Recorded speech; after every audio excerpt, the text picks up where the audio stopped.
अस्सलाम वालेकुम एवरीवन की हाल है सारे उम्मीद करते हैं सारे खरीत नाल होवे ते गल बड़ी बेहतरीन एंड तक वीडियो ਨੂੰ ਵੇਖਿਆ ਜੇ ਇੱਕ ਬਸ਼ੀਰ ਨਾਂ ਦਾ ਬੰਦਾ ਆਇਆ ਗੁਜਰਾਂਵਾਲੇ ਦਾ ਘੰਟਾ ਘਰ ਦੇ ਨਾਲ ਚਾਵਲਾਂ ਦੀ ਰੇੜੀ ਲਾਂਦਾ ਸਨ 1970 ਦੀ ਗੱਲ ਹੈ ਠੀਕ ਗੱਲ ਥੋੜੀ ਲੰਮੀ ਧਿਆਨ ਨਾਲ ਸੁਣਿਆ ਜੇ ਤੁਹਾਨੂੰ ਸਬਕ ਮਿਲੇਗਾ ਇਸ ਕਹਾਣੀ ਚੋਂ ਸਨ 1970 ਵਿੱਚ ਜਨਾਬ ਉਹ ਘੰਟਾ ਘਰ ਦੇ ਨਾਲ ਚਾਵਲਾਂ ਦੀ ਰੇੜੀ ਲਾਂਦਾ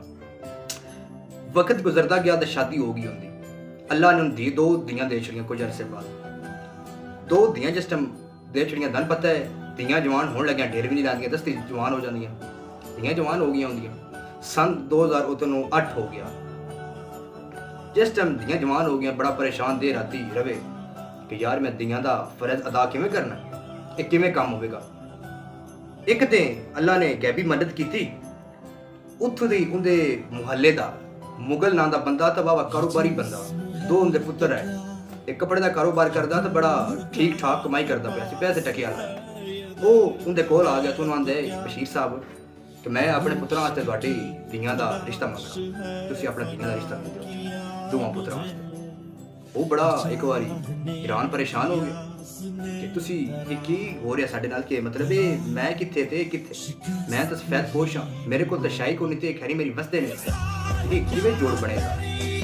एक बार तो परेशान होया तो सके खैर मैं घर जाके सलाह करांगा बीवी ना तो फिर दसा लगा घर गया बीवी ने सलाह की इंजन मशवरा किया कि इंजन जो मुगल आया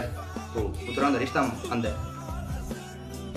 उस आख्या बीवी ने ठीक है जी अगर असीं किसी नाल भी देड़ियां ने चलो वो आंदे ने ते तुसीं मान जाओ रिश्ता कर लो उन्हें भी हाँ बकार छड़िया उस मुगल ठीक है जी वो आए मंगनी शंगनी करके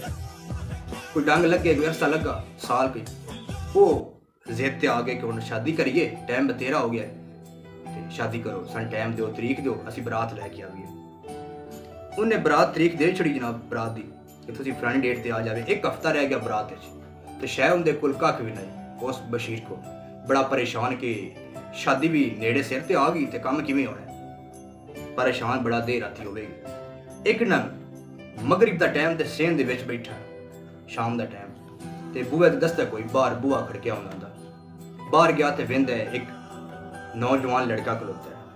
उम्र तकरीबन दी वाह हो गई ठीक है वो खलोता है हाथ उनके बैग एक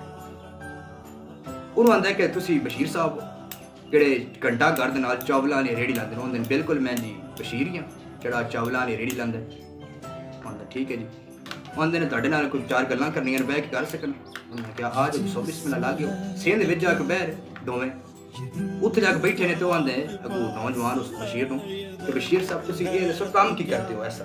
कि मैनू मदीने वाले कुछ अरसे तो आख रहे ने कि तू जाके बशीर की मदद कर गुजरांवाले घंटा घर दे नाल चावलां दी रेड़ी लांदा दो धीआं दा प्यो है ते नांदी जाके मदद कर तुसीं करदे की हो काम की करदे हो ऐसा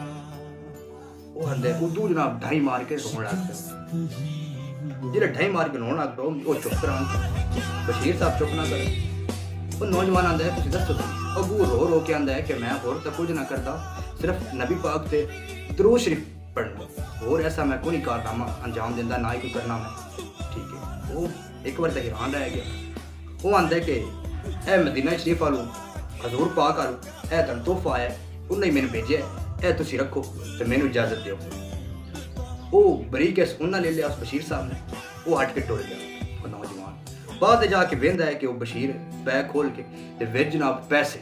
3 लाख लागन 3 लाख रुपया आया विच उन्हां बैग दे विच उत्ते एक चिट्ठी लिखी है चिट्ठी की लिखी है उत्ते लिखिया सी कि ए तुहानू तोहफा है मदीने शरीफ वाले आलो